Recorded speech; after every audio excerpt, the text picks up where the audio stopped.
jalla ala al-in'am bi nikmatil iman wal islam summa salatu wa salamu sarmada ala rasulillahi khairin.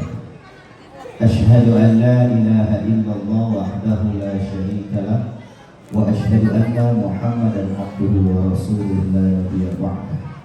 Allahumma salli wa sallim wa barik ala sayyidina Muhammad wa ala alihi wa sahbihi wa mawala amma ba'd. Faqad qala Allah ta'ala fi kitabihi al-karim wa huwa asdaqul qa'ilin. A'udzu billahi minasy syaithanir rajim. Bismillahirrahmanirrahim. Wa ma arsalnaka illa rahmatan lil alamin. Wa qala aydan wa ma yantiqu 'anil hawa in huwa illa wahyun yuha. Wa qala rabbi shrah li sadri wa yassir li amri wa hlul 'uqdatam min lisani yafqahu qawli. Yang saya hormati dan yang sama-sama kita muliakan, Ketua DKM Masjid Baitur Rahman Taman Iskandar Muda, Bapak Edi Kurniawan, kalau tidak salah. Kita doakan sama-sama semoga Ketua DKM kita bertambah kemuliaannya. Amin. Go. Amin. Disuruh baik. Kita doain mudah-mudahan Ketua DKM kita tambah berkah, tambah mulia. Amin ya rabbal. Ketua Taman Iskandar Muda, Bapak Abi Muhammad apa tadi? Hah? Tadi dia kenal sama saya. Kenalan sama saya. Abi Muhammad Syafi'i. Kita doain biar sehat, biar berkah hidupnya, tambah rezekinya, tambah istrinya.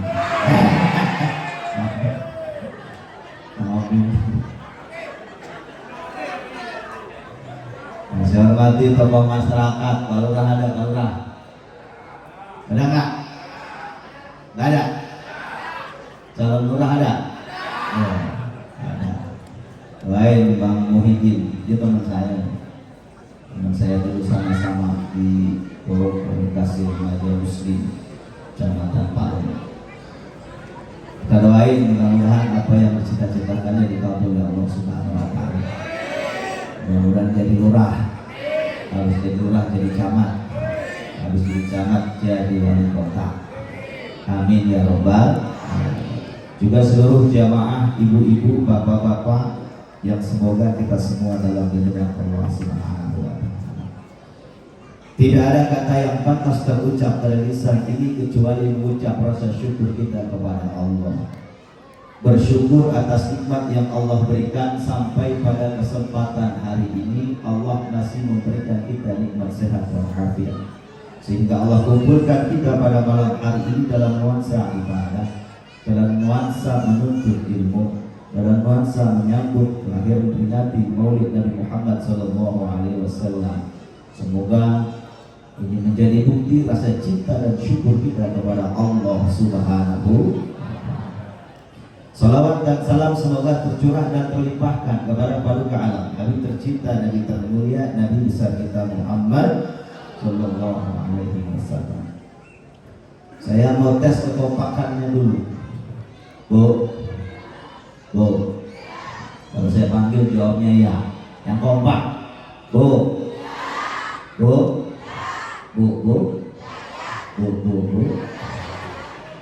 Ngaji depan ibu-ibu enak, kompak. Kita tes bapak-bapak. Pak, coba doang. Memang kalau ngaji depan bapak-bapak gitu, khusyuk, duduk sila, kepala nunduk. Pulas. Baik, saya tidak panjang kalam karena waktu sudah malam. Kenapa Nabi Muhammad dijadikan contoh dan apa yang harus kita contoh? Kenapa beliau dijadikan contoh? Karena beliau itu manusia. Basyarun lakal basyar, manusia tapi beda dengan manusia biasa. bedanya? Banyak. Ketika baginda Nabi Muhammad di dalam kandungan ibundanya, siapa nama ibunya? Siti. Kagak apa lu? Depan gua Siti Aminah nggak ngalamin pak kayak istri kita. Siti Aminah nggak ngalamin ketika hamil ngidam. Ibu ngidam nggak? Ngidam nggak? Ngidam? Nggak? Menikah kali gimana? Ya. Siti Aminah nggak ngalamin yang namanya sakit perut, nggak ngalamin yang namanya ngidam. Beda dengan istri kita, Pak. Mohon maaf, bini kita baru hamil 3 bulan, rasanya udah mual, betul? Lihat suami pulang dari pasar, bener Pak? Kadang-kadang lihat makanan, lihat suami pulang bawa duit 8 juta. Saya pengen banget punya bini ngidam takut ada duit Pak. Kalau ngeliat duit dia mau takut. Kayaknya enak banget itu. Beda Siti Aminah nggak ngalamin yang namanya sakit perut. Bahkan ketika beliau dilahirkan Pak, beliau dibedah oleh 7 bidadari, 3 dari dunia, 4 dari surga. Dibedah. Begitu beliau terlahir, posisinya dalam keadaan sujud sambil mengucapkan takbir. Allahu Akbar kabira walhamdulillahi katsira wa subhanallahi bukratan. Enak, nikmat, tidak terasa sakit. Bahkan Allah perintahkan malaikat Ridwan untuk membuka pintu surga. Turunkan bidadari dari surga untuk apa? Untuk menyambut kelahiran baginda Nabi Muhammad SAW. Gak sakit lahirnya. Kalau bini kita maaf Pak, badannya aja susah Pak. Benar? Baru pembukaan, kata bidanya tarik nafas tuh. Baru pembukaan, tarik nafas. Yang keluar bukan bocah Pak, beda. Ya. Beda dengan Rasulullah ketika dilahirkan. Istri kita Pak ketika melahirkan marohannya nyawa, wahnan ala wahnin. Kalau nggak hidup, yang kompak ngomongnya. Kalau nggak hidup, ngomongnya kurang kenceng. Kalau nggak hidup, ngomong bukan bapak-bapak. Kalau nggak hidup, jangan ingat lagu. Susah saat melahirkan. Nabi Muhammad saat lahir ketika dalam keadaan sujud sambil mengucapkan takbir, sementara anak kita begitu terlahir menangis secara dunia. Masya Allah, takut tinggal di dunia. Tapi Nabi Muhammad tangkap loh. Jalan lagi buat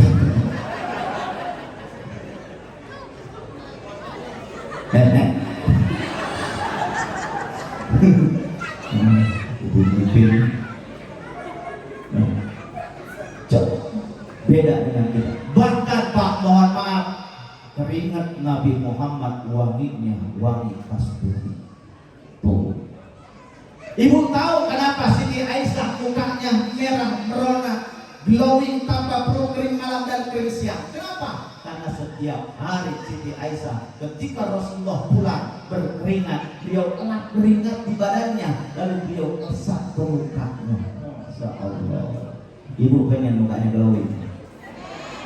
Bentar laki pulang dari pasar, beli keringetan, lelap mukanya, lelap ketek, habis itu usap-usap ke muka, insya Allah pingsan. Itulah kenapa Nabi Muhammad dijadikan contoh. Bedanya banyak kalau mau cerita Pak.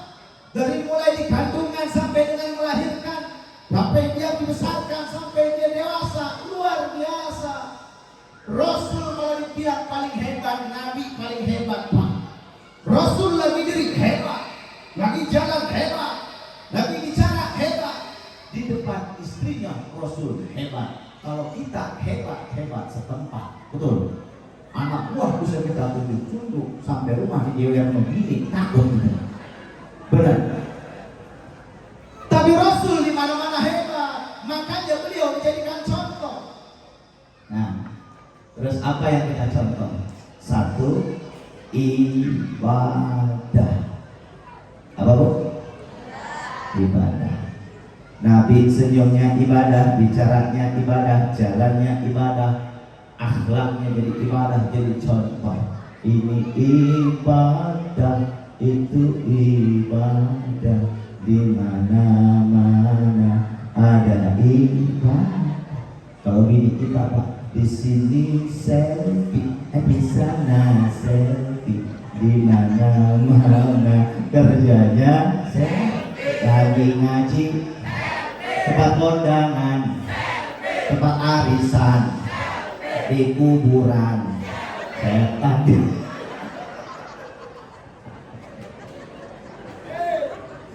Halo, ini kita main handphone ya, lihat selfie di mana-mana.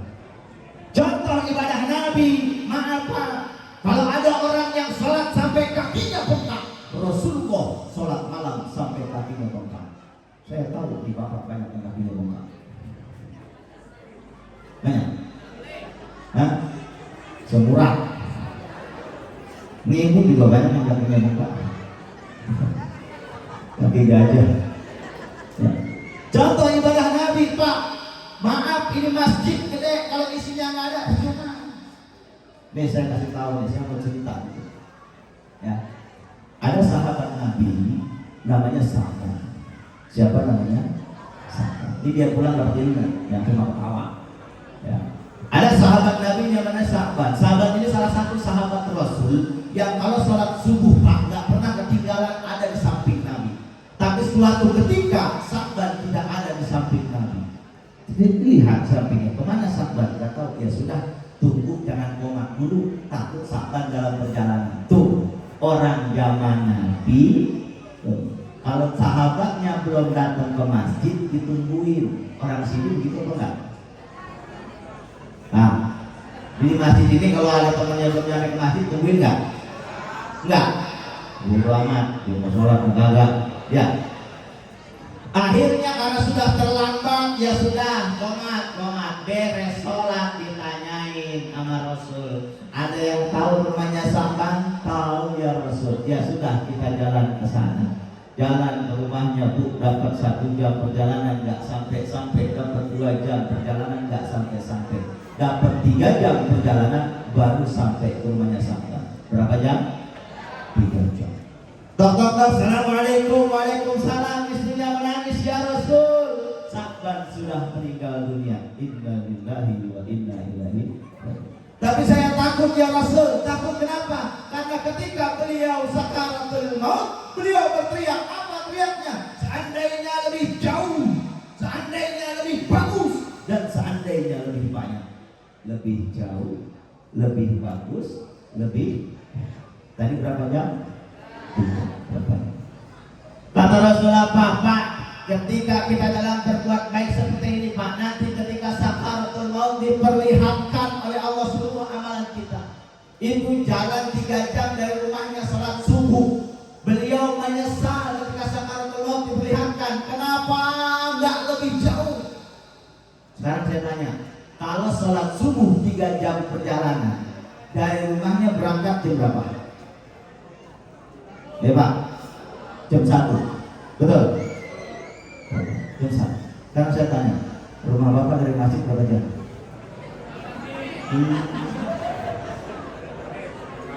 Rumah Ibu dari masjid berapa jam? Masjidku memang dekat 5 langkah dari rumah, tapi rasanya susah. Alasannya ada aja. Betul? Lihat sahabat Nabi Pak, mohon maaf, berhenti masuk ke masjid pada saat dia sudah mati.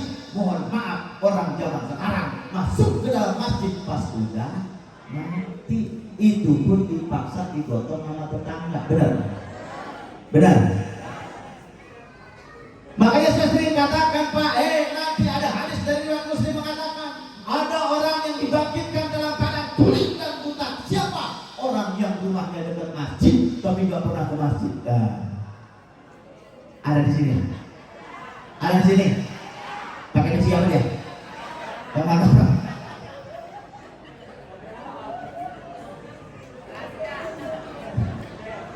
Makanya Pak, mohon maaf, kenapa hidup kita susah? Bukan karena kurang hebat, karena kurang dekat sama Allah, Pak. Bu, bu, bu, kenal sama Allah? Siapa Allah? Bu, kenal sama Allah? Mau jawab tak sama? Bapak kenal sama Allah, Pak? Kenal sama Allah? Siapa Allah? Allah Tuhan kita. Saya kenal sama Pak Edi. Jalan. Dipanggil Ustaz, sini Ustaz. Saya nggak nengok. Kira-kira Pak Edi marah nggak? Marah. Kenal dipanggil, kenapa nggak nengok? Betul. Apa bedanya Allah panggil kita sehari 5 kali, Pak? Hayya 'alas shalah. Salat zuhur jam 12, Ibu salat jam berapa? Ya Pak. Salat asar jam 3:30, Bapak salat jam berapa? Jam 5. Injury time. Pengen ditolong cepat sama Allah, tapi datang ke Allahnya lambat. Loh, kita tidak sampai, Pak. Betul? Kan itu ada lagu betul. Cicak-cicak dinding, diam-diam merayap, datang seekor nyamuk, hap, lalu di cicaknya dulu merayap, nyamuknya baru datang. Kalau pikir Allah nggak adil, Allah nggak adil. Kenapa? Karena cicaknya merayap, nyamuknya terbang. Bisa aja tuh nyamuk merayap, nggak kena. Ya. Tapi karena ada usaha cicak merayap, maka wasjud waqtarib, sujud dekat sama aku, maka segalanya akan jadi mudah. Selangkah kita menuju Allah, 1000 langkah Allah menuju kita. Gitu. Ini kita kadang-kadang mohon maaf pengen ditolong cepat sama Allah, tapi sholat lambat. Betul. Pengen ditolong cepat sama Allah, datang ke Allahnya lambat. Sekarang saya tanya Pak, pengen ke masjid bareng tetangga, ke masjid digotong tetangga, Pak? Pak, Pak, Pak, mau Pak? Pengen ke masjid bareng tetangga, ke masjid digotong tetangga? Bareng Pak. Dulu masjid dekat nih, apalagi nih masjid, masya Allah. Mohon maaf, ini masjid saya kayaknya pernah dulu di sini dan isi sekali. Malam-malam ya. Ini masjid lagi dibangun begini, tapi belum ada perubahan begini-begini juga ini. Ya Allah, kemana orangnya? Ada orangnya? Allah, orang kaya banyak pada pelit. Nah, isi Pak di masjid. Jangan ngimpi kita rajin, anak kita rajin sholat kalau mak bapaknya nggak sholat. Makanya Pak, kalau kita nggak sholat, apa bedanya sama monyet? Benar? Benar. Hai ibu-ibu, saya mau tanya apa sih bedanya orang sama monyet? Ibu ngomong monyetnya yang kencang ya, saya ulang ya, yang kompak. Hai ibu-ibu, saya mau tanya apa sih bedanya orang sama monyet? Suka makan, orang juga makan. Monyet suka tidur, orang juga. Ternyata bedanya orang sama monyet, orang suka sholat, monyet enggak.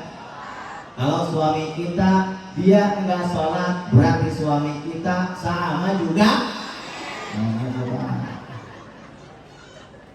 Ini lu yang ngomong lu. Apa bedanya kita sama binatang kalau kita enggak sholat? Sekeluarga enggak sholat, berarti itu keluarga monyet kok. Betul. Makanya buat apa kita bangun bikin acara maulid setiap tahun kalau tidak ada perubahan spiritual dalam diri kita? Percuma di acara seremonial. Ini besok kalau sholat subuhnya sepi, besok jangan diadain lagi maulid. Lihat besok subuhnya, lihat sahabat Nabi berhenti masuk ke masjid pada saat dia sudah mati. Maaf, orang zaman sekarang masuk ke masjid pas sudah mati. Pak, mohon maaf ya. Kampung saya Pak, ada orang ajan jam 12 malam Pak. Ajan jam 12 malam. Hayya as-salat. Jam 12 malam aja. Ini kucing kecil. Push. Push. Itu kenal. Ajan jam 12 malam Pak, orang sekampung marah. Pak RT marah. Ada RT di sini. Mana RT? Pak RT marah. Ini orang stres. Ini orang gila. Jam 12 malam dia ajan. Aliran apa ini? Wah, marah-marah dia Pak. Marah-marah. Masya Allah. Datang dia bawa orang lagi ronda. Tok-tok-tok. Assalamualaikum. Waalaikumsalam. Itu aki-aki Pak yang ajan jam 12 malam. Maki-maki orangnya. Ente stres. Ente gila. Jam 12 malam ente ajan. Aliran apa itu? Marah-marah. Kata aki-aki ini. Bentar Pak RT. Bentar. Jangan marah-marah. Kenapa? Tadi saya ajan di sana dan ke masjid. Saya ajan subuh gak ada yang ke masjid. Ini gua ajan jam 12 malam. Lu sekarang ke masjid. Yang gila lu ke gua. Jadi yang gila siapa? Yang gila siapa? RT. Enggak RT 12 malam ke masjid. Ya Allah, makanya kenapa Pak Muhammad kita ini ibadahnya kalau lagi susah lama. Benar? Bulan susah ibadah khusyuk banget. Ibu pernah sholat sampai nangis pernah? Pernah? Lagi masalah. Ya Allah. Masya Allah. Maaf Pak, ada mandor.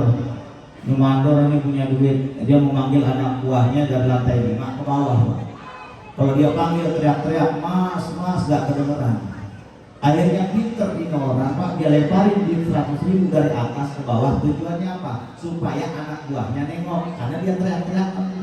Dia lemparin duit Pak 100.000 terus sampai ke bawah itu duit. Mohon maaf, anak buahnya bukan menengok, malah dia bilang apa? Alhamdulillah rezeki anak soleh. Bosnya kesel, kurang kali ini kalau cepet menganengok dia 1 juta dia lemparin Pak. Dan lantai 5 ke bawah. Begitu gua diambil, mau lagi teriak-teriak itu gua lemparin, boro-boro mau nengok ke atas tuh anak buahnya, malah berebut tuh duit 1 juta.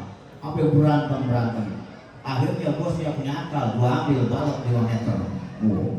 Balok yang gede, gua lemparin ke bawah, timpah ke anak buahnya, kena kepalanya. Dia nengok ke atas baru sadar, oh bos saya mati. Pertanyaannya, apa perlu Allah hajar lu dengan musibah kalau kita sholat? Ya.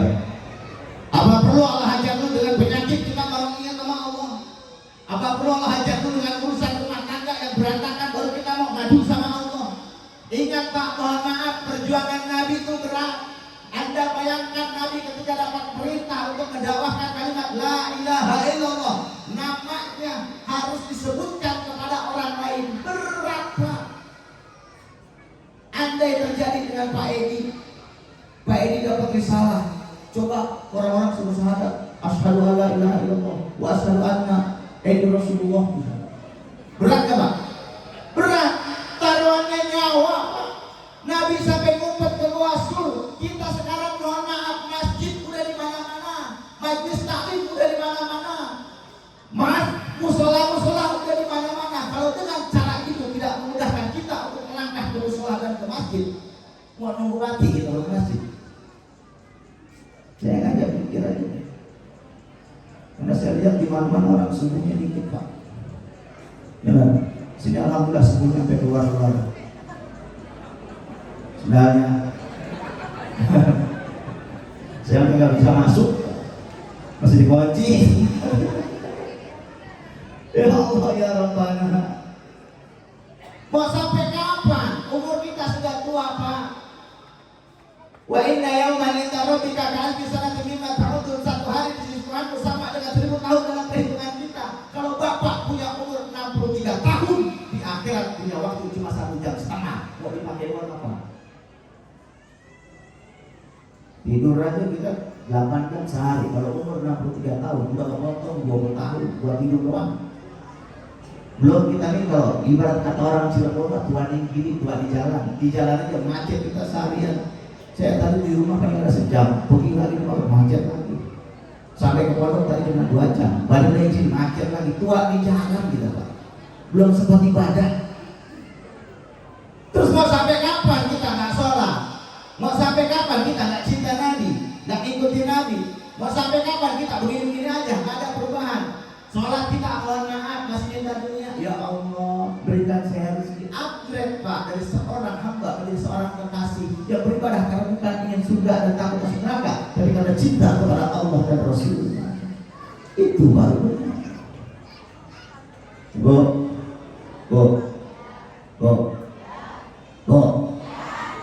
sholat. Ya, suaminya sudah sholat. Masjid isi. Ya. Makanya kenapa hidup kita susah Pak? Bukan kurang hebat, kurang kenal Allah. Buktinya apa? Contoh, nih orang-orang yang merasa kenal dengan Allah tapi sebenarnya nggak ada rasa dalam ibadah. Mana? Allahu Akbar, Sami Allah liman hamidah. Ini rakaat berapa? Mana? Pernah lu berangkat? Pernah lu berangkat? Tiap hari? Benar? Ini udah tahiyat atau belumnya? Pernah kayak gitu? Setiap hari. Lihat sahabat Nabi Sa'ban, dia merasa menyesal seandainya lebih jauh. Padahal rumahnya ke masjid 3 jam, dia nyesel kenapa nggak lebih jauh. Ketika sakaratul maut diperlihatkan oleh Allah Subhanahu wa Ta'ala. Yang kedua, seandainya lebih bagus. Sa'ban kalau jalan ke masjid, itu ada orang Arab Badui malam-malam kedinginan Pak. Ya, akhirnya dibuat punya baju 2. Ya, baju yang bagus ada di dalam, yang jelek ada di luar. Sa'ban sambil diselimuti aku. Akhirnya dikasih sama Sa'ban, dikasih yang mana? Yang bagus apa yang jelek? Yang bagus apa yang jelek? Yang jelek ada di luar, maka dikasih yang jelek. Rupanya Pak, dia nyesel ketika sakaratul maut, seandainya lebih bagus. Terus dia teriak lagi, seandainya lebih banyak. Maksudnya apa? Rupanya Pak, ketika Sa'ban pun puasa 2 hari dia makan, dia punya sepotong roti. Ada orang lapar, Sa'ban bagi saya, padahal mau buka. Akhirnya salat sepotong itu. Akhirnya apa? Diperlihatkan di hadapan Allah pada saat sakaratul maut, nyesel. Kenapa nggak lebih banyak? Tuh. Makanya kalau nyumbang ada korban lewat, tadi itu yang banyak, jangan yang dikit. Duit 100.000, 20.000, 2.000 yang dikasih.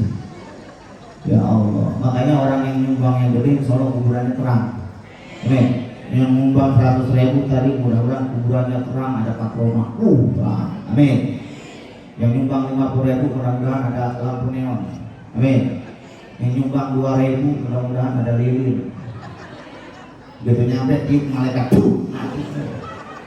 2.000 lecak lagi. Makanya ini kita punya tanggung jawab Pak. Mohon maaf, saya udah 1 tahun kesini lagi masih begini-begini juga Pak.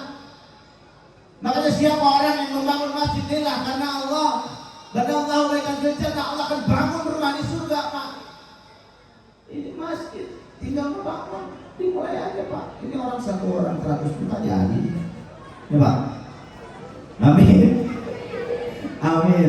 Di besok beres maulid mulai pembangunan. Belum. Kalau nggak dimulai sampai kapan?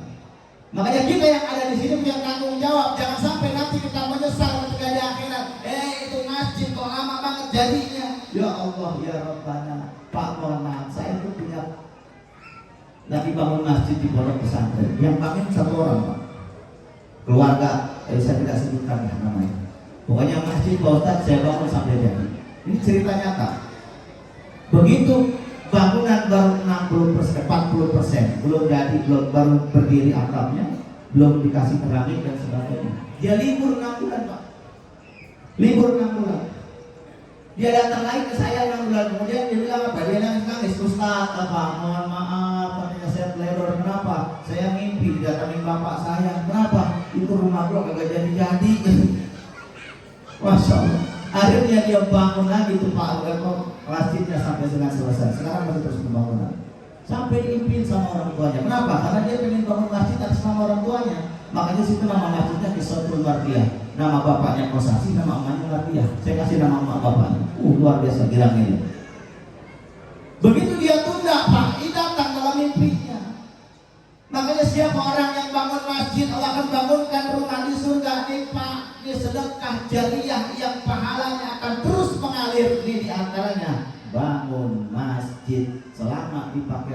ibu nyumbang semen satu, itu pahalanya ngalir hatta sekalipun ibu sedang tidur, sekalipun ibu sedang bermaksiat, sekalipun bapak lagi main judi, itu dapat pahala dari orang yang sholat. Mana? Karena ada semen tertempel di masjid yang bapak. Makanya jangan ragu-ragu ketika ada pembangunan masjid, wakafkan harta dan diri kalian untuk apa? Untuk masjidnya Allah. Makanya kalau pengen punya cita-cita main ke Baitullah, bahagiain rumah Allah. Jangan mimpi bisa berangkat ke Baitullah kalau nggak pernah main ke rumah Allah yang ada di sini. Ini isi penuhin, banyakin kegiatannya, takdir tiap hari. Itu yang pertama. Contoh dari Nabi ibadah. Yang kedua, contoh apa? Contoh perjuangan Nabi. Nabi itu satu-satunya pemimpin di dunia, Muhammad, yang cintanya sama umatnya sampai dibawa mati. Cuma Nabi Muhammad SAW. Apa buktinya? Ketika Nabi Muhammad dalam keadaan syakaratul maut mau wafat, siapa yang dia sebut? Ummati, ummati, ummati. Apa ada pemimpin zaman sekarang, Pak RW kalau mau mati, rakyatku, rakyatku? Nggak ada yang mau mati. Apa ada presiden kita, lurah kita mau mati, rakyat, rakyat? Nggak ada. Makanya cari presiden yang cintanya kepada umatnya sampai diolati. Artinya apa? Cintanya bukan cinta monyet. Oh, cinta monyet tuh, tahu? Cintanya hilang, tinggal apanya? Monyet. Kampanyenya doang datang, besok udah hilang lagi. Ada yang begitu? Oh, mau nyalon lagi, makanya nih Ustaz Bajin nih, lihat lah, mau main besok kalau nggak datang lagi, betok parahnya Pak. Ya, anak soleh nih, insya Allah. Saya berjuang dengan beliau luar biasa dari masih muda. Makanya sholawatnya enak, anaknya 2 kali satu, suaranya enak. Cari pemimpin yang soleh, cuma datang ke pengajian. Jangan cari pemimpin yang cintanya cuma cinta monyet, datang ketika kampanye, tapi begitu dia jadi, sebagaimana Nabi gambarkan, wal amanatu muhriman, begitu dikasih amanat, dia anggap amanat itu seperti harta ghanimah. Artinya apa? Begitu dia kampanye keluarin duit yang banyak, begitu dia jadi, dia berpikir bagaimana caranya uangnya kembali. Akhirnya korupsi. Na'udzubillah min. Yang kedua, Nabi itu satu-satunya pemimpin di dunia yang cintanya kepada umatnya, yang kalau enak ngajak-ngajak cuma Nabi. Apa buktinya? Ketika Nabi Muhammad Isra wal Mi'raj diperlihatkan surga, masuk ke dalam surga, dia nggak betah di surga. Buru-buru kata Nabi, mau kemana Muhammad? Saya nggak betah di surga. Mau kemana Muhammad? Nggak betah. Ya Allah, saya berjanji ya Allah, saya tidak akan pernah kembali ke surga ini ya Allah sebelum kau berjanji kau bawa rame-rame umatku masuk ke dalam surga. Allahumma sholli wa sallim ala Nabi masih mikirin kita Pak. Padahal kalau dia mau masuk surga nggak lagi udah dikasih. Ya, nggak kayak pemimpin yang sekarang, mohon maaf, kalau enak udah ngajak-ngajak, begitu jadi ya DPRD dan reses dimakan sendiri. Benar, dari pagi-pagi rakyatnya korupsi, di rakyat habis putus, mau dana sosial juga habis, panjang dari atas, dari tingkat atas sampai tingkat bawah juga, mohon maaf, sampai tingkat RT kadang-kadang ikutan korupsi. Ya, dana bansos habis. Ini alhamdulillah ini saya. Satu-satunya pemimpin di dunia yang sudah berjumpa dengan Allah cuma Nabi Muhammad. Tapi ketika dia berjumpa dengan Allah, apakah menjadikan dia orang yang sombong karena sudah bertemu dengan Tuhannya? Tidak. Nabi Muhammad tetap rendah hati, tetap tidak sombong. Mohon maaf, gak kayak pemimpin zaman sekarang, baru jadi RT udah sombong, baru jadi RW udah sombong, baru jadi lurah udah sombong, baru jadi menteri udah sombong. Apa yang perlu disombongin Pak? Semua titipan dari Allah. Itu tukang parkir mobilnya banyak agak sombong deh. Ya. Mobilnya banyak, motornya banyak, tukang parkir nggak sombong. Itu mobilnya hilang, satu diambil sama yang punya, dia nggak sedih. Kenapa? Karena tukang parkir itu merasa dititipi, bukan merasa memiliki. Betul. Apa saja kalau kita merasa memiliki sombong. Makanya cantik itu anugerah dari Allah, ganteng itu anugerah dari Allah. Jangan lihat cantiknya, jangan lihat ganteng.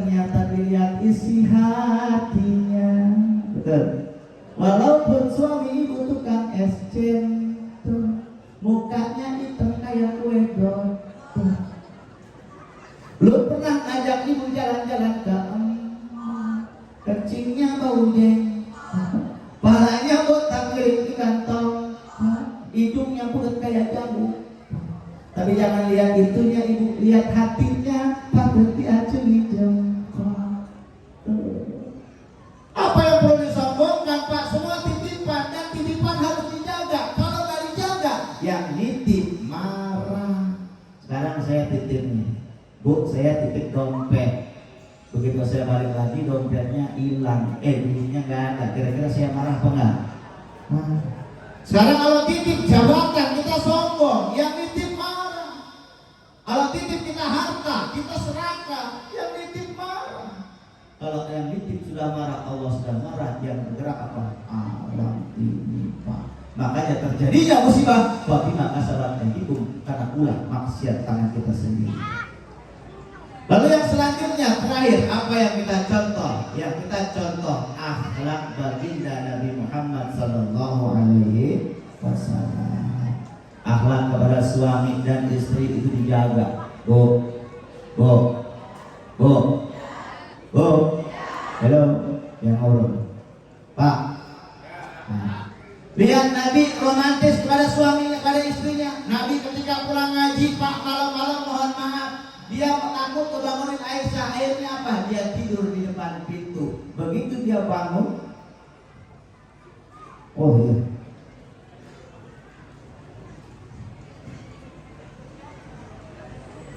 nanti saya ngomong.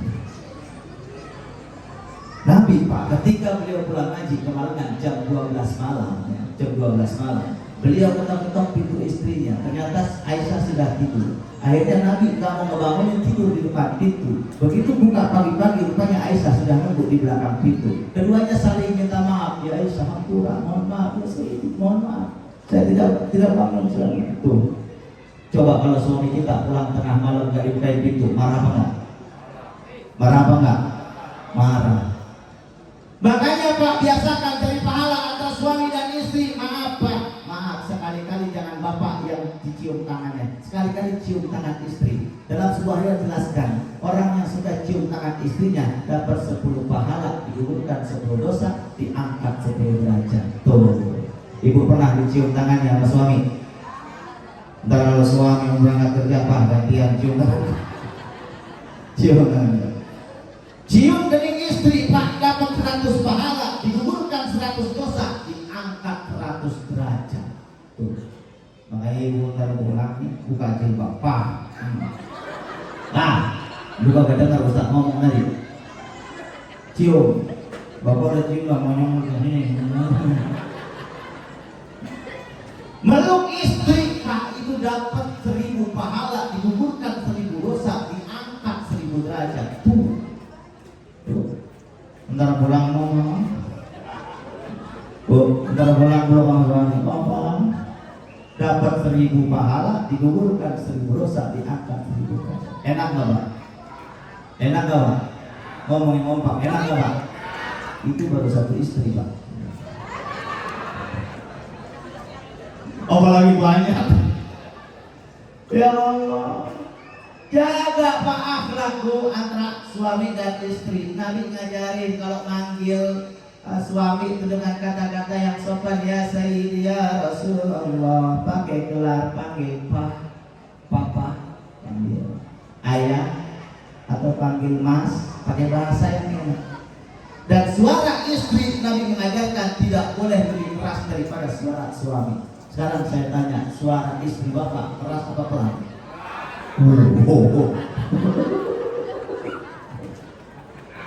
Keras, nggak boleh keras-keras. Dan kalau manggil, mohon maaf, jangan manggil nama, nggak boleh. Nama suaminya jangan dipanggil, tapi pakai gelar Papa. Ustaz emang dosa? Nggak dosa, boleh manggil nama Pak, tapi ada yang nggak ada. Benar? Takut dicontoh sama anak. Maaf nih Pak, saya contohin, misal nama lakinya Edi, panggil sama bininya, Edi lagi mancing sama anaknya. Edi, kata anaknya, Di dipanggil mama. Akhirnya nggak nyontoin Pak, betul. Makanya Bu, mohon maaf, suami mah biar begini juga, ibu jangan suka, wah sekali aku melahirkan susah, kamu gitu. Jangan Bu. Suami biar bagaimanapun sayang banget sama istri. Sekarang saya tanya, suami lebih sayang sama istri apa sama anak? Anak. Suami lebih sayang sama istri apa sama anak? Anak. Suami lebih sayang sama istri. Ini saya kasih contoh. Suami pulang kerja, anak di pangku tetangga, suami nggak marah. Tuh bener nggak? Tuh, coba suami pulang kerja, istri di pangku tetangga, wah, perang dunia kelima.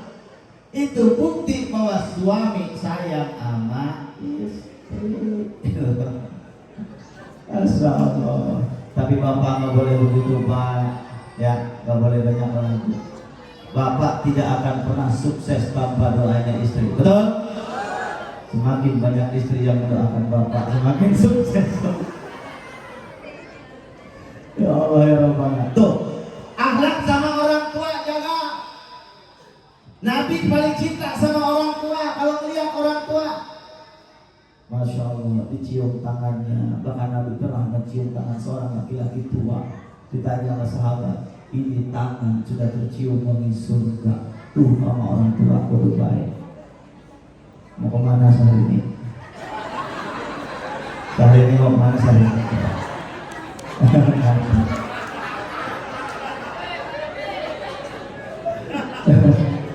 Ya Allah. Oh, tangan ini. Kita mohon maaf Pak, kita sering membahagiakan surga yang jauh sementara lupa dengan surga yang dekat. Fakir miskin, anak yatim sering kita kasih duit, sama orang tua beli. Ada yang orang tua beli. Kita sering memuliakan surga yang jauh sementara lupa dengan surga yang dekat. Kita ketemu kiai cium tangan bulan balik Pak, ketemu orang tua boro-boro cium tangan. Masya Allah. Maaf Pak, saya pernah waktu ceramah di Indragiri Hilir. Kenapa ini udah? Jangan nete kali. Ya Allah ya Allah. Saya ketika dakwah Pak di Indragiri Hilir, ada namanya kampung Kayu Raja. Saya datang ke rumah itu rumahnya apa namanya gubuk. Tapi bukan gubuk ya, panggung, karena di sana kan rawan gitu. Tapi dalamnya luar biasa mewah. Di sebelahnya ada seperti bangunan seperti kandang kambing. Saya datang masuk ke situ, Masya Allah ada nenek-nenek tua tidur dengan pakai balik seadanya. Taruh di situ ada air minum segala macam. Sementara rumah yang di sebelahnya mewah luar biasa, dalamnya ada AC, biarpun rumahnya begitu, rumahnya luar biasa mewah. Saya tanya, ini siapa? Ini ibu saya. Kenapa taruh di situ? Habisnya Ustaz udah pikir, saya apa aja diberangkatin. Ya Allah ya Rabbana. Ibunya tidur di samping bawah seperti kandang kambing, sementara orang tua anaknya hidup mewah luar biasa. Alhamdulillah durhaka. Ingat Bu, mohon maaf, orang yang durhaka kepada orang tua matinya susah. Ibu tahu kisahnya Alqamah mati tidak bisa mengucapkan kalimat syahadat. Kenapa? Karena dia lebih cinta kepada istrinya daripada ibu. Sampailah berita itu kepada Nabi, dia Rasul. Alqamah tak bisa mengucap syahadat. Kenapa? Enggak tahu. Apakah dia punya orang tua? Punya. Panggil orang tuanya. Ibunya dipanggil, ditanya sama Nabi, wahai ibunda, apakah betul engkau orang tuanya Alqamah? Apa kata ibunya? Tidak ya Rasul. Dulu dia memang anakku ya Rasul, tapi setelah dia menyakitiku ya Rasul, dia bukan anakku. Masya Allah. Ibunya tidak mau mengakui. Akhirnya kata Nabi apa?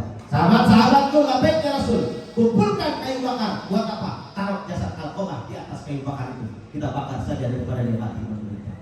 Begitu jasad Alqamah taruh di atas kayu bakar, ibunya menangis, ya Rasul, jangan kau bakar ya Rasul. Dia anak yang aku kandung, yang aku besarkan ya Rasul. Jangan kau bakar ya Rasul. Ibunya memaafkan Alqamah dan Alqamah baru nanti bisa mengucapkan kalimat La ilaha illallah. Rasul kumpulkan para sahabat dan beliau berkata, Man rajulun mata wa huwa ghairu radhi siapa orang yang ditinggal mati oleh kedua orang tuanya, sementara orang tuanya tidak ridho terhadap dirinya, illa akhrajallahu ruhahu ala ghairi syahadah, maka orang itu akan mati tidak bisa mengucapkan kalimat syahadat. Alhamdulillah. Kita sering mengunjungi surga yang jauh sementara lupa dengan surga yang dekat. Umroh bisa tiap bulan, pergi ziarah ke makam wali bisa tiap bulan, pergi ke masjid kemana-mana bisa tiap bulan. Mohon maaf, kadang-kadang pulang rumah orang tua jarang, bisa 10 tahun sekali, padahal itu orang tua durhaka kita, Pak. Orang tua kita di kampung menanti bukan duitnya tapi wajah kita, Pak.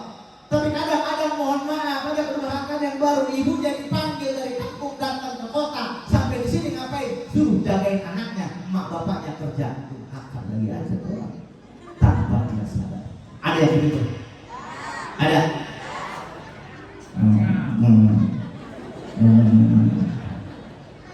Hati-hati, Pak.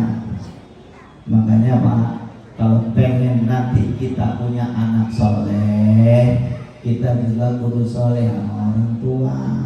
Anak soleh itu bukan anak yang rajin ibadah, tapi anak yang mengerti kebutuhan orang tuanya di alam kubur. Dia tahu ketika dia melakukan maksiat, dia akan menyiksa ibu dan bapaknya, maka dia tidak melakukan. Maaf Pak, mohon maaf, kita kadang-kadang neraka yang bayar aja kita mau. Betul? Judi pakai duit nggak? Kita bayar. Jawab lagi, pakai duit nggak? Pakai, betul. Narkoba pakai duit nggak? Pakai. Jual ganja pakai duit nggak? Neraka yang berbayar kita mau. Kadang-kadang surga yang gratis, oh enggak, masjid tinggal melangkah aja udah mau kita. Betul. Narkoba puluhan juta kita bayar, menyumbang masjid, buatin ini berakain dulu ya. Belum tentang lagi aja. Dan juga kemarin giliran kita maksiat, judi bisa berhari-hari, nyawer bisa banyak, gak kerasa duit buat maksiat, neraka yang bayar kita mau, giliran surga yang gratis, ngaji tinggal datang, paling gak mau, masjid udah pada gede, masih gak mau juga ke masjid. Masya Allah. Makanya jangan mimpi kita punya anak soleh kalau kita gak soleh juga. Sekarang saya tanya Bu, ini anak dua, satu pintar baca Al-Quran tapi miskin, yang satu kaya raya model Syahrini, sering kasih duit hampir setiap minggu. Kira-kira yang paling disayang yang mana? Ayo Pak, ini anak dua, satu pintar baca Quran, miskin tapi kerjaan datang ke rumah itu minta beras, saya datang ke rumah orang tua pulang bawa beras, kadang-kadang mas-masnya berampok dan utang. Tapi pinter ngajinya. Satu lagi anak ibu kaya-kaya model Syahrini, terkenal banyak duitnya. Kira-kira yang paling disayang yang mana? Banyak duitnya. Bener. Begitu ibu mau sakaratul maut, yang dicari yang pinter ngaji atau pinter nyanyi?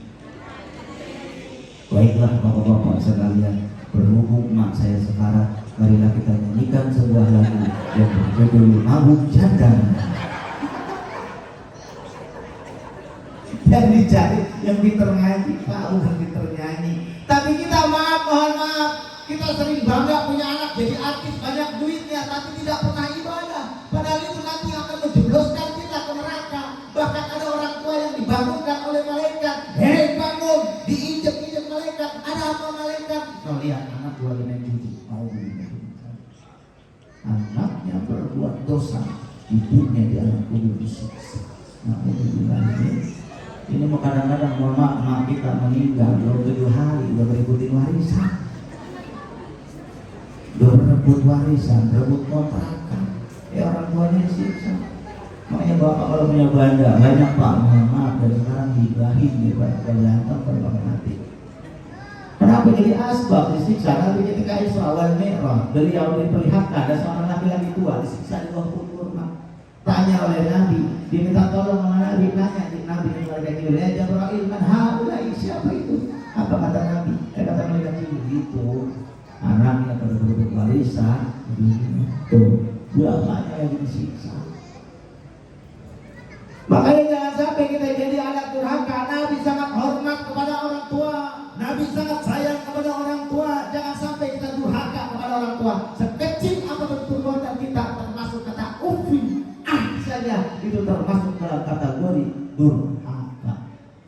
Sahabat bertanya, ya Rasul, ada bapak saya tiap hari datang minta duit sama saya. Bukannya saya nggak mau ngasih, saya juga punya anak istri, saya juga punya keluarga yang lain. Apa kata Nabi? Anta wa maluka di abika. Kamu dan hartamu milik orang tua.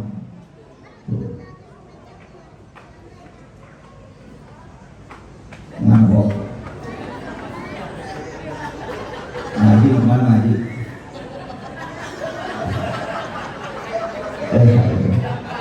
Iya dong 11. Dikit lagi.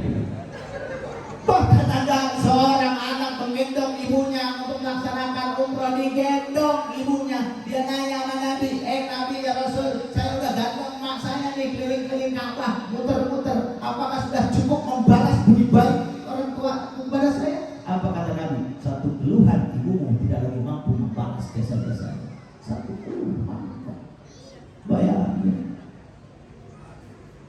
Makanya kalau masih punya orang tua sekarang bahagiain. Jangan orang-orang bahagiain. Ada anak minta doa sama ibunya, Bunda, saya doain saya biar cepat dapat kerja.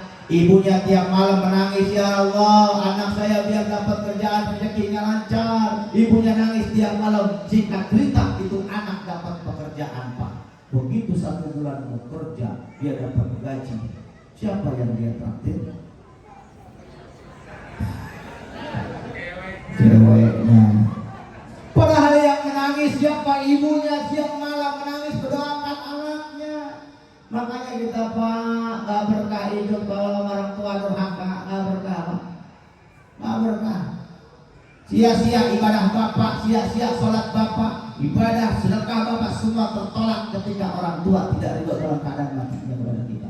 Na'udzubillah ini jadi akhlak sama tetangga juga harus. Bu, jangan suka ngomongin orang. Ya, jangan suka ngomongin orang. Akhlak sama tetangga baik. Kadang-kadang ada yang diomong Pak. Ya, karena kalau di hajatan orang kondangan diomongin juga, tendangnya jelek banget lah. Makanannya lebih enak loh. Ada yang diomongin. Ya. Jaga akhlak kita kepada tetangga. Berapa banyak ayat dan hadis dalam Al-Quran yang menjelaskan supaya saling hormat terhadap tetangga. Nah. Gimana ini kok? Nah.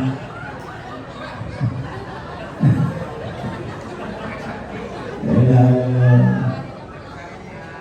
Asal mau kemana Santi?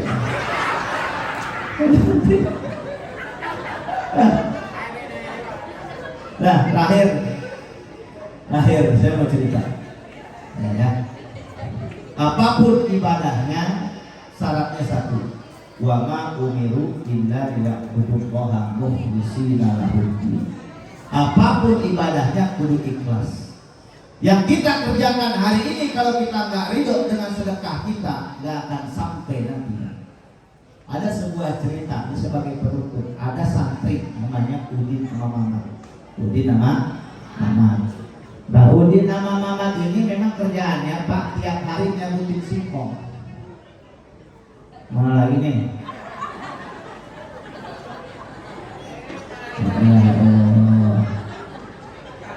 Ikut Amir Jani ngomong.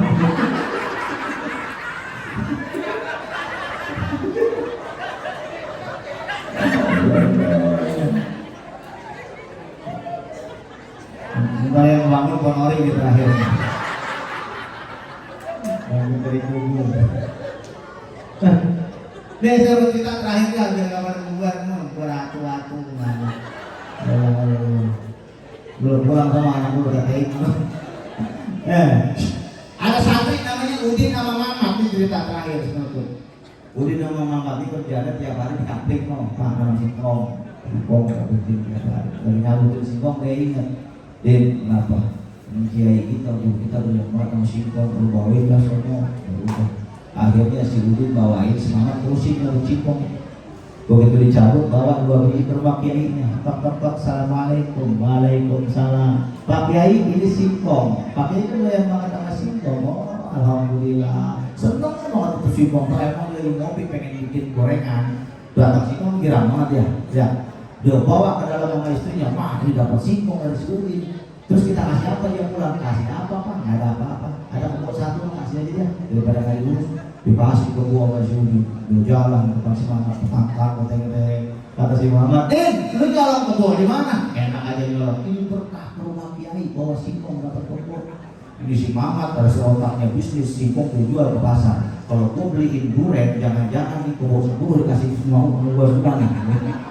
Akhirnya dia beli duren, datang ke rumah Pak Kiai. Pak Kiai, assalamualaikum, waalaikumsalam. Ini saya bawa duren ke rumah Pak Kiai. Wah, alhamdulillah, ini namanya min haitsu la yahtasib. Rezeki dari duga-duga kata Pak Kiai. Kata Pak Kiai masukin ke dalam, alhamdulillah tadi pagi Udin datang bawa singkong, terus sore lagi kita datang bawa duren. Dia ngomong sama bininya, mah, tadi si itu kita kasih kepok, ini bocah kita kasih apa? Kasih apa Pak? Kepok udah nggak ada pelakunya. Terus kasih apa? Itu gue kasih singkong bekas tadi. Akhirnya di Mampang datang bawa duren, pulang bawa singkong. Ini gambaran antara orang yang ikhlas dengan kagak ikhlas. Makanya apapun ibadahnya, kalau kita nggak ikhlas karena Allah, tidak akan menghasilkan apa-apa. Besok Bapak ikhlas karena Allah, bangun di masjid, maka insya Allah akan dibangunkan rumah di surga. Amin ya Rabbal Alamin. Karena sudah malam, tadi sehari ini udah pulang. Jadi Tamir Jani udah keluar juga, gitu ya. Jadi kayaknya sudah cukup, tidak terlalu lama, jangan panjang-panjang, jangan terus. Mulai Bang Bahar terus, ya. Kalau terus itu nggak dipanggil lagi. Buat kawan-kawan kayak ingat, yang bicara tidak lebih baik daripada yang mendengarkan. Saya berdosa masih muda. Mohon doanya lagi bangun pondok pesantren di tahun 24. Sekarang lagi bangun asrama putri. Ini kalau punya ada anak yatim mau pesantren terus sama gratis, nggak usah bayar. Bawa ke sana di daerah Tajur Hamam. Ya Pak ya. Itu tadi pesan saya, ingat jaga ibadah, ikhlas dalam ibadah, jaga akhlak, dan jangan lupa 2024 pilih pemimpin yang saleh. Sekian dari saya. Billahi taufiq wal hidayah. Wassalamualaikum warahmatullahi wabarakatuh.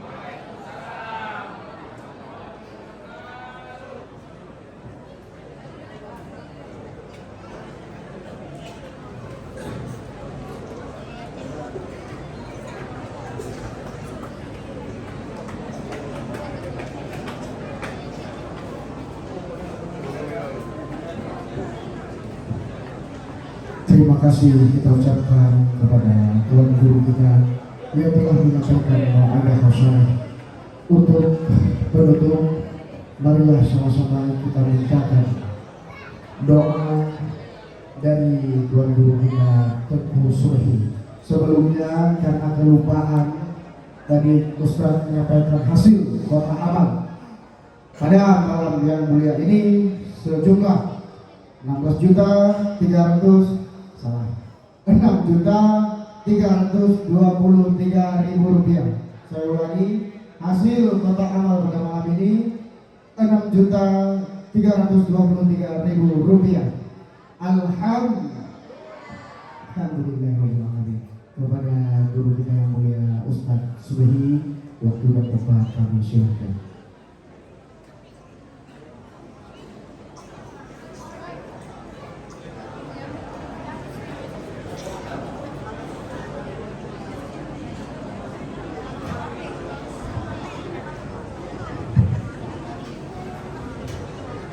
Assalamualaikum warahmatullahi wabarakatuh.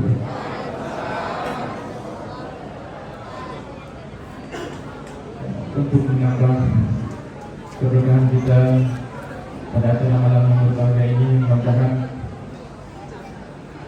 semoga Allah berikan keberkahan dan juga Allah berikan keselamatan kepada kita semua saat menjelang kepulangan kita dari tempat ini. Mari sama-sama kita mengangkat kedua tangan kita Mohon kepada Allah semoga hajat kita dikabulkan oleh Allah Subhanahu wa taala. Astaghfirullahaladzim, astaghfirullahaladzim, astaghfirullahaladzim. A'udzu billahi minasyaitonir rajim. Bismillahirrahmanirrahim. Alhamdulillahi rabbil alamin, hamdan na'imin, hamdan syakirin, hamdan yuwafi ni'amahu wa yukafi mazidah. Ya Rabbana lakal hamdu kama yanbaghi li jalali wajhikal karim wa 'azimi sultanik. Allahumma salli wa sallim ala sayyidina Muhammadin salatan tunjina biha min jami'il ahwali wal afat wa taqdi lana biha min jami'il hajat wa tutahhirna biha min jami'is sayyi'at wa tarfa'una biha indaka 'ala ad-darajat wa tuballighuna biha aqsal ghayati min jami'il khairati fil hayati wa ba'da al-mamat innaka 'ala kulli syai'in qadir. Allahumma ahsin 'aqibatana fil umuri kulliha wa ajirna min khizyi dunya wa 'adzabil akhirah. Allahumma ighfir lana dhunubana wa dhunuba walidina warhamhuma kama rabbawna shighara wa li jaddina wa jaddatina wa li shuyukhina wa li mu'allimina wa li jami'il muslimina wal muslimat wal mu'minina wal mu'minat al-ahya'i minhum wal amwat bi rahmatika ya arhamar rahimin. اللهم اختم لنا من هذه الدنيا بحسن الخاتمة ولا تختم علينا يا ربنا بسوء الخاتمة. اللهم طهر قلوبنا وثبت إيماننا وأحسن أعمالنا ووسع رزاقنا يا رب العالمين. اللهم اقض حاجاتنا وحسن مقاصدنا وسهل أمورنا في الدين والدنيا والآخرة يا رب العالمين. اللهم اجعل جمعنا هذا جمعا مرحوما وتفرقنا من بعده تفرقا معصوما. ربنا ظلمنا أنفسنا وإن لم تغفر لنا وترحمنا لنكونن من الخاسرين. ربنا آتنا في الدنيا حسنة وفي الآخرة حسنة وقنا عذاب النار. وصلى الله على سيدنا محمد النبي الأمي وعلى آله وصحبه أجمعين. سبحان ربك رب العزة عما يصفون وسلام على المرسلين والحمد لله رب العالمين. الفاتحة. أعوذ بالله من الشيطان الرجيم. بسم الله الرحمن الرحيم. الحمد لله رب العالمين الرحمن الرحيم مالك يوم الدين إياك نعبد وإياك نستعين اهدنا الصراط المستقيم صراط الذين أنعمت عليهم غير المغضوب عليهم